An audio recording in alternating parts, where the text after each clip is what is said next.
Despite the Charlotte Hornets losing their most recent game, is the play-in still a possibility? They're right there. They're within striking distance. Is it still a real possibility? Plus, what is the impact of Mark Williams' absence? And we'll give you some shoe candy talk with David Walker all today on Locked On Hornets.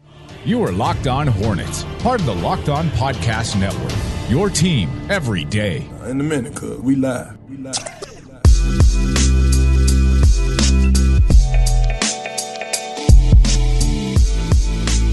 It's Locked On Hornets, part of the Locked On Podcast Network. It's your team every day. Thanks for making us your first listen. We are free and available anywhere you get your podcast, and that includes YouTube. This episode is brought to you by FanDuel. We always appreciate FanDuel hopping on with us, and it's the official sportsbook of Locked On. You can make every moment more right now. New customers can get $5, then they can get $200 in bonus bets guaranteed when you visit FanDuel.com/LockedOn to get started. All right, that's David Walker. You can find him on Twitter at David B. Walker. I'm Walker Mehl. You can listen to me on WFNZ from 12 to 3 p.m.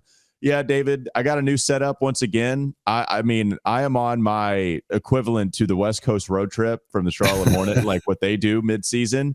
So going back at home, all right, then switching rooms, which is basically like hitting the road when you have your own setup, switching rooms, then going to Boston, going to a different hotel in Boston, coming back home.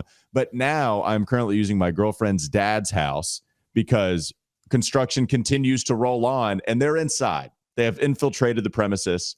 And so now I'm here trying to figure out how I can better serve these listeners as much as I can without the buzzing and the jackhammer. Yeah, that's right. We're rolling. Like the jackhammer was actually brought out the other day. I mean, we're rolling with it, baby. Listen, yeah, it's crazy. All positive vibes, all positivity today. We are bringing Hornets family back. We're going up and beyond, guys. We're going to bring the group back together. We're going to keep it rolling. No matter what happens, you got to keep chugging along, Walker. And so salute, to I appreciate that. Yeah. Salute to you, man. Straight off the Army-Navy game. Salute to you. I like the positive vibes comment, though, because I'm not going to lie, David, you kind of brought this to my attention. And it goes to show you, even with me, that this is probably an indictment on me. It's because I haven't done my research, and I own that. But because even if I talk about the Charlotte Hornets every single day, I guess I still didn't realize that they're only a game and a half back of the 10 seed in the play-in tournament. Okay. So you have Cleveland, Brooklyn, and Miami as the 9, 8, 7 seed. They have 13 and 12 wins in between them. So they're all around the same record. But that 10 spot, the Atlanta Hawks, they're 9 and 13. Yeah. Toronto's the 11 seed. Chicago is the 12 seed. And there are the Charlotte Hornets in the 13 seed at 7 and 14. They are only 1.5 games back of the play-in. Now, it's genius. Is this one of those things where Mitch Kupchak goes to the podium mid-season or even after the season that they get to the 4th spot, like at the 40-game mark a couple of years back, and says, hey, we can't fall victim to this. Like, we can't fall victim to thinking we're better than we actually are and that there's a real shot we could be a top 4 seed? Or, David, is there a real shot because the Atlanta Hawks haven't taken off as much as some people thought they would? Is there a real shot that the Charlotte Hornets are still like really going to possibly make that 10 spot and actually play some postseason basketball this year? You could see it. I mean, you could definitely talk yourself into it. It includes LaMelo Ball coming back and playing for an extended period of time, obviously, and everyone else staying healthy. But even from an outsider's point of view, when people look at this roster, especially the top 5, top 6, the talent is there on paper. We all know the challenges that this roster has from just a construction standpoint and a playing together, winning basketball standpoint. They're not going to be able to do it if LaMelo, continues to be out for an extended period of time, or really anyone else. I mean, the margin for error is still that small for them. But look, I mean, this is how the NBA set it up. They want to keep people involved for as long as they can. It just feels like the Hornets are going to be hanging on into that, 10, 11, 12 spot.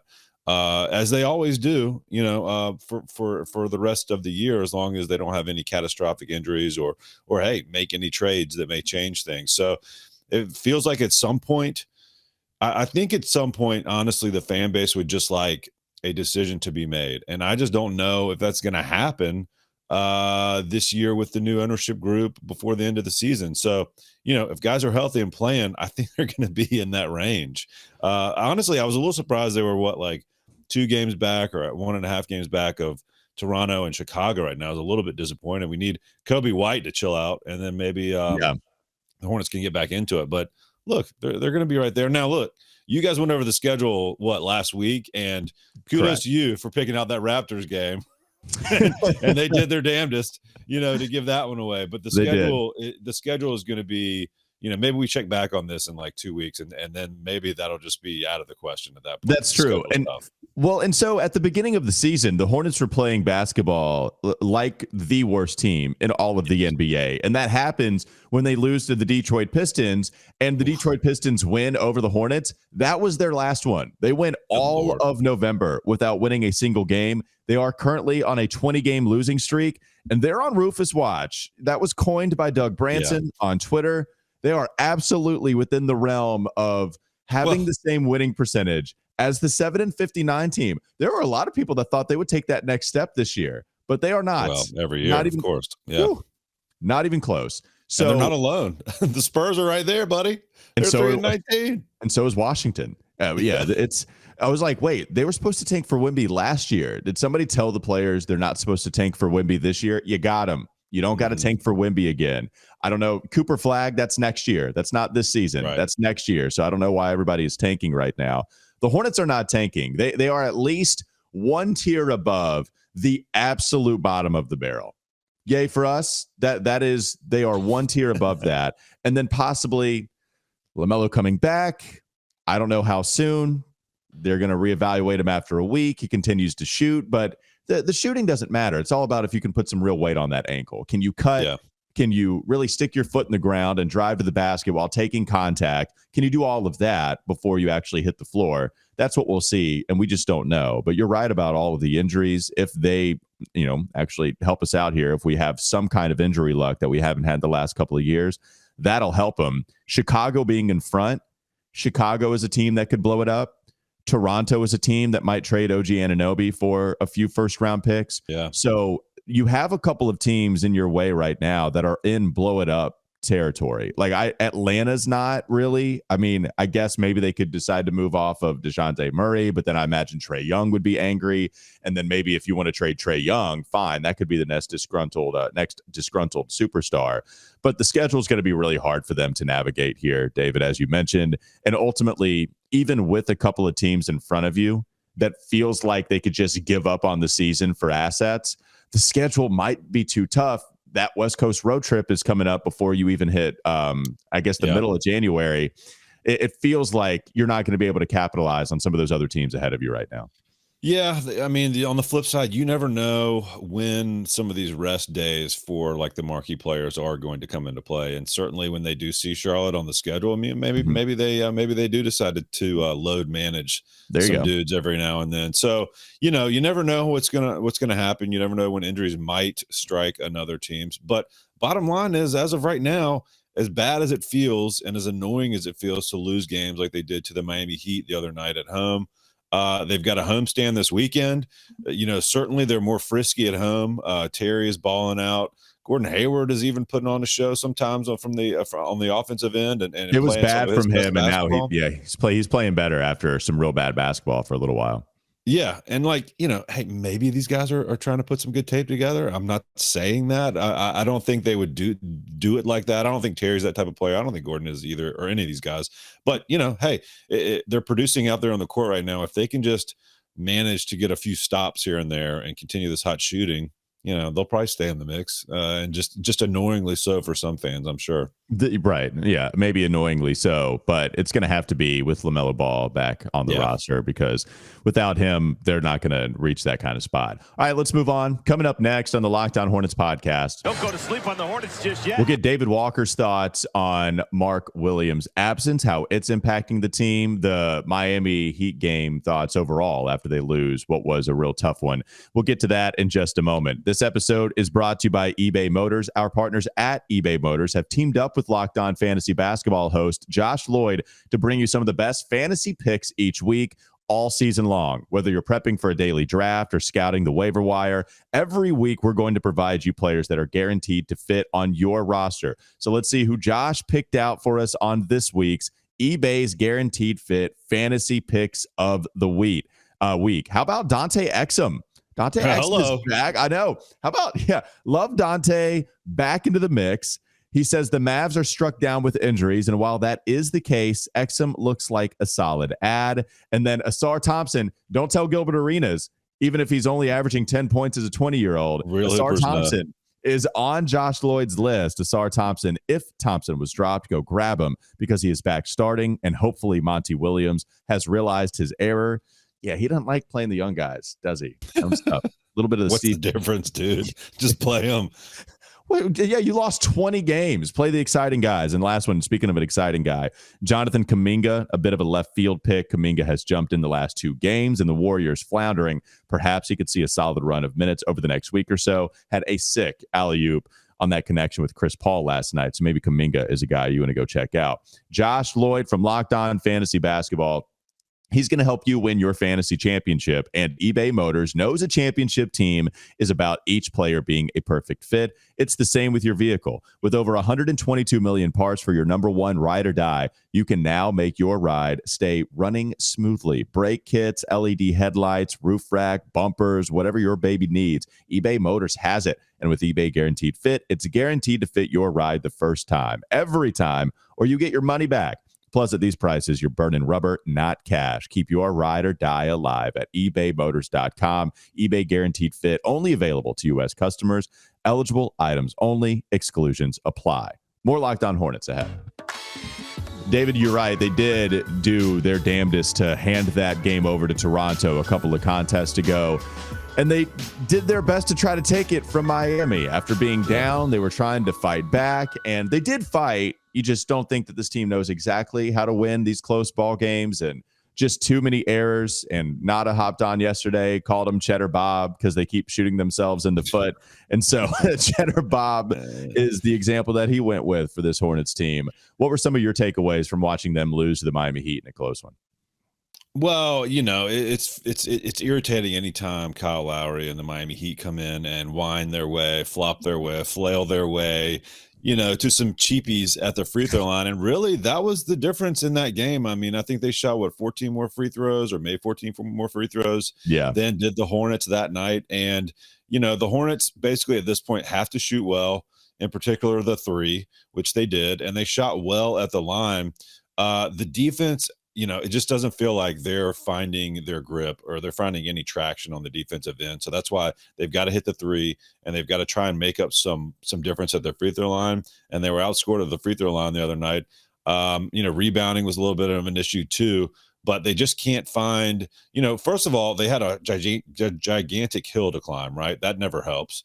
But they did fight, and they did get a great show from Terry. They gave the home crowd an exciting finish. But ultimately, they just gave up too many open three-pointers towards the end of the game. They couldn't get a real good look to end it. And those free throws, were killers for the Heat to get those extra possessions, even though, shout out Kyle Lowry for missing 2 clutch. 2 beauties. Two beauties. Kyle Lowry gave them right back to us, but you're right. Yeah, they were 27 of 34 from the free throw line.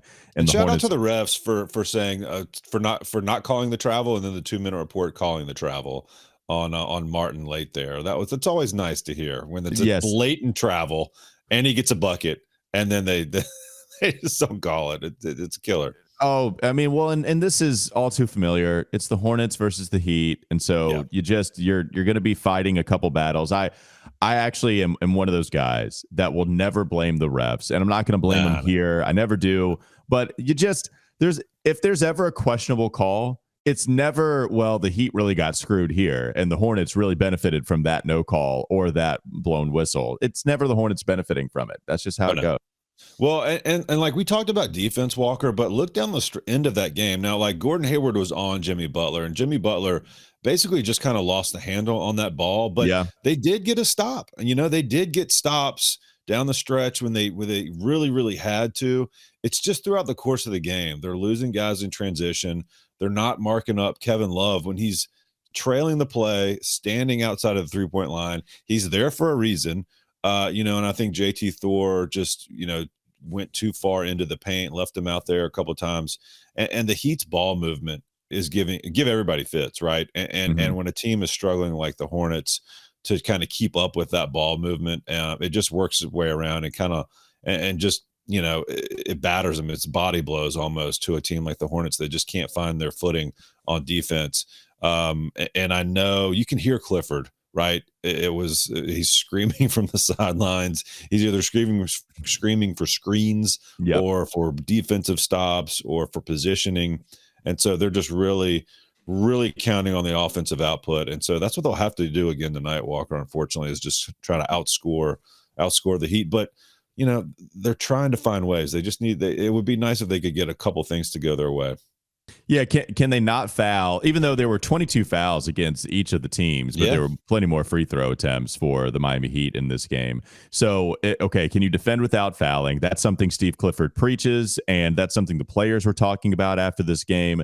That's going to be a key to watch for in tonight's contest against the Heat. But also, I want to talk a little bit about the Mark Williams absence just for a moment, because Mark tried to suit up. He's got a lower back contusion, and we saw that he had the wrap on his lower back at practice.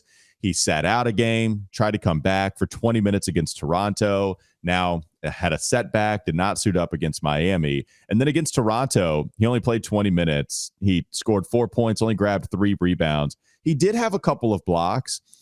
These guys, maybe Nick Richards has more physicality. Mark Williams knows where to be more so. And that's the difference. Physical with Nick, IQ with Mark Williams. Mm-hmm. I think better rim protection with Mark Williams. You see more blocks from Mark because there weren't any from Nick in this game, despite playing 26 minutes. Only 2 of 6 from the field. What's frustrating is that you don't have a center that you can go to where defensive rebounding is their strength, that it's both offensive rebounding. It's like this niche skill to both of these guys where, Mark Williams is the 3rd best offensive rebounder in the league. Contested offensive rebounds overall, however you want to slice it, that's how he is. He's number 3. Nick Richards last year, that was his calling card, would come in and just clean the glass and then, he wouldn't clean it on the other side. He would just grab and give this team second chance opportunities. But, Nick Richards gives you 3 defensive rebounds against Miami. Orlando Robinson's a big dude. But Orlando Robinson, nobody's mistaking him for one of the best centers in all of the NBA. And it was just a team rebounding effort for Miami, and they got 43. Like, David, their center got 6 rebounds, 5 defensive rebounds, and everybody else was able to accumulate 43 as a total. 31. That's low. Like, that is a low amount of boards for the Hornets to grab. You're almost in the 20s, which I'm sure I'm mistaken, but I don't feel like I've seen a game recently that have been in the 20s as far as the total rebound goes. So it has to fix itself. Like, Steve Clifford knows it. He's been preaching it. Mark Williams, I think, is a better defensive rebounder, but it's pretty close between those two guys. Like, Nick is more physical going after him. Mark is just taller, and he'll get some of those where he's just reaching over guys. And I don't think he's afraid of it. He's just not strong enough. And so, he'll still put the effort forth there. As long as that isn't fixed, then we're going to have these problems every single night. And I just don't know who you can go to. Both of these players have shown we'll grab the basketball when it's coming off of the rim with us having a chance to score. But on the other end, we just don't grab as many as we should. Yeah, and you're right. That was a big part of that loss the other night, because those are free possessions again for the Heat, and they're scoring on those when they get those second possessions. And it's got to be a team effort, unfortunately. You look at some of those lineups out there, and if Nick's not out there, it's a pretty small lineup. And even, Nick is out there, it still is, right? Because he's not doing that damage on the defensive boards. So it's got to be whomever's out there. They've got to get the hands on it. It's just been tough. And like, that's, we talk about Heat culture and but like, that is, they have the type of players that they're more aggressive. You're seeing even guys like Duncan Robinson cut off paths to the ball, create steals against Brandon Miller. And it's probably going to have to come from guys like Brandon Miller, which is a lot to ask of a rookie, to go out there and not only do what he's doing on the offensive side, which has been awesome, which we can't laud him enough. We can't say, I know there's people on this show that don't like to say when they were wrong. I'm not naming any names. I'm not naming any names or apologize. But listen, Brandon Miller was the home run pick, and kudos for those folks for making it. But to ask him to go out there and give you, defensive rebounds on top of what he's given all across the board is tough. But that's what they're asking. They need Hayward. They need Bridges. They need Miles, PJ. Yeah. Well, that's the one for me because Miles is a very good rebounder. Just as a skill set, that guy has been a great rebounder really ever since stepping foot onto an NBA court, and he even got better as the years go on. He had 4 against Miami. Look, when you don't have your starting center, then you need to ask the other guys who do stuff well to take it to a different level, or at least just maintain it, because Miles Bridges averages more than 4 boards a game. So when he brings in 4, that's not going to be enough for somebody that you rely on, even with the center out there, David. Even when Mark is out there and available, you still ask Miles to go collect some of the rebounds, and he just wasn't doing it enough. PJ got 8 in 32 minutes. It's actually not a strength of his, but he stepped up enough for what you would expect from him. We'll see what happens in this next game. Gord had 6. Nick has 6. But it's the loose ones. It's the second chance points that are killing them. That was about it. All right, let's move on. One more segment to go. Coming up next on the Locked On Hornets podcast. Don't go to sleep on the Hornets just yet. We have banners and shoe candy talk. If the Hornets won the in-season tournament, maybe such a day would come down the line, way down the line. Would Michael Jordan even want to hang that banner? Would you want to hang that banner? And of course, David's on, so we got to talk about some shoes. This episode is brought to you by Game Time. Game Time is the only ticketing app that gives you complete peace of mind with your purchase, and you can see the view from your seat before you buy, so you know exactly what to expect when you arrive. All-in prices show your total up front, so you know you're getting a great deal without hidden fees. You can buy tickets in seconds with just 2 taps. They're obsessed with finding ways to help you save money on tickets. Game Time has deals on tickets right up to the start of the event and even an hour after it starts. It's the place to find last-minute seats for all you procrastinators out there. I raise my hand high. This is the app for you. Take the guesswork out of buying tickets with Game Time. Download the Game Time app, create an account, and use code LOCKEDONNBA for $20 off your first purchase. Terms apply. Again, create an account and redeem code LOCKEDONNBA. Locked On NBA for $20 off. Download Game Time today. Last-minute tickets, lowest price guaranteed. One more segment to go. Locked On Hornets. All right, David, you had this idea you wanted to bring up, the banner talk, the in-season tournament banner. The Lakers are going to hang one up. Yeah. Angry Lakers fans had the clip of Kobe Bryant saying we'll never hang a conference championship banner up. We won't hang a division banner up. We only hang championship banners. And now they're going to hang up one more, the in-season tournament championship. I'm cool with it, especially the inaugural one, David. I'm fine with it. But, Lakers, Hornets, they got different standards. Even if we wanted to hang a conference championship banner up, we couldn't do it. How much of this is a case-by-case basis? How much of hanging the banner is more important because it's the first one ever? And how much would you want the Hornets to do it? What do you make of all the banner talk? I mean, the Hornets, I think they still have it up. The attendance banner is hanging. So, I mean, listen, that's the line Yes, that the Hornets are operating from. Are you kidding me? If the Hornets won the in-season tournament, yes, hang that thing up there. I mean, absolutely. I'll get the damn T-shirt. I might get a different banner and then hang it in my background.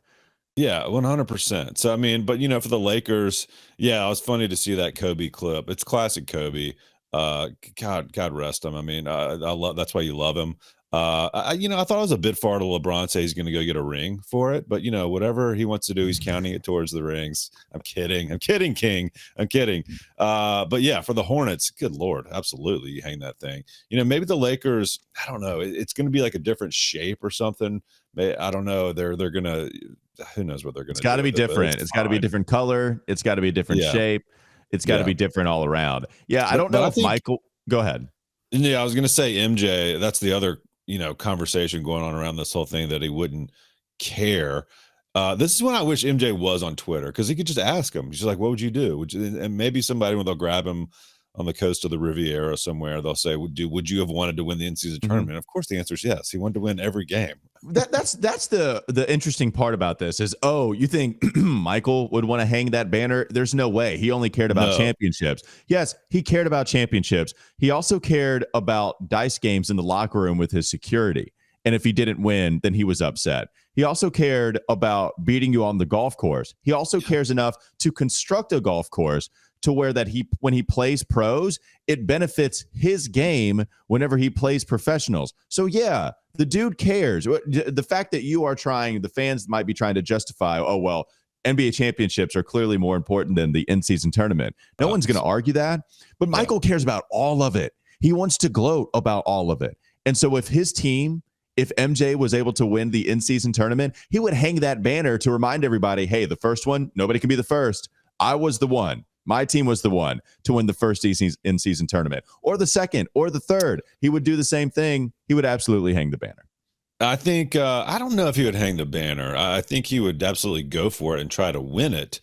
I don't think he cares that much about banners other than just to say it's the representative of what I did that you could not do. And I beat you at this, like during the Last Dance, when they won whatever that tour of France they did, he was basically like, all right, guys, this is a warm up, here's your first championship. And that's one of the funny times when Scott Burrell was like, give me a hug or let's celebrate.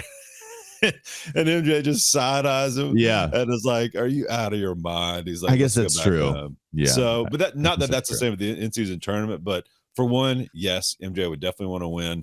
I don't think he'd care either way about hanging the banner, whatever. He would be on to the next thing, right? That's his thing. He wanted to win all-star games. He wanted to win slam dunk contests. He wanted to win everything. So yes, he would have won it and he would have cared about the in-season tournament.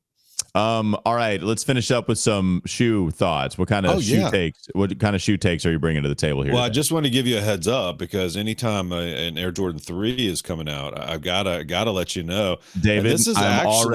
This one is sick. I am all in on it. I'm going for it.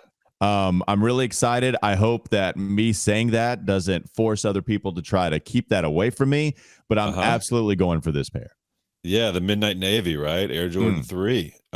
December 16th, 10 a.m. people. It's the classic white version of this. They just swapped out the red or the black with the Midnight Navy. It looks like the fire red colorway pattern on this because you got the gray on the eyelets. It does to me too, because I have the fire red that I got, I guess, no, I got the cements. Yeah, the cements. And this one coming out, it just, man, that's my thing. I'm going for the Jordan 3s. That's what I'm doing. It's easy. Usually, I like to stick at this point to the ones with the Nike Air on the back, but this navy blue colorway it's too clean. It's too simple. It's too classic. It's got the Jumpman on the back. I don't care. They're doing great things with these 3s. That's a super wearable thing too. So yeah, that's what I'm saying. Glad you knew about it. Like jeans. Oh yeah, man. Just jeans, baby. Like versatile shorts, khakis, whatever you want to wear with them. So I'm proud. First of all, I'm proud and happy that you already knew about this, but I wanted to bring it to your attention to the people's attention too. So there we go. I learned from the best, man. I learned from the best. I'm excited about it. All right, that'll do it for a little shoe talk, banner talk, also a little play-in discussion. We are looking on the positive side here on Locked On Hornets. That's David Walker. Find him on Twitter at David B. Walker. I'm Walker Mehl. You can listen to me on WFNZ every weekday from 12 to 3 p.m. And we will be back with you tomorrow to recap another Miami Heat game this week. Have a great rest of your day.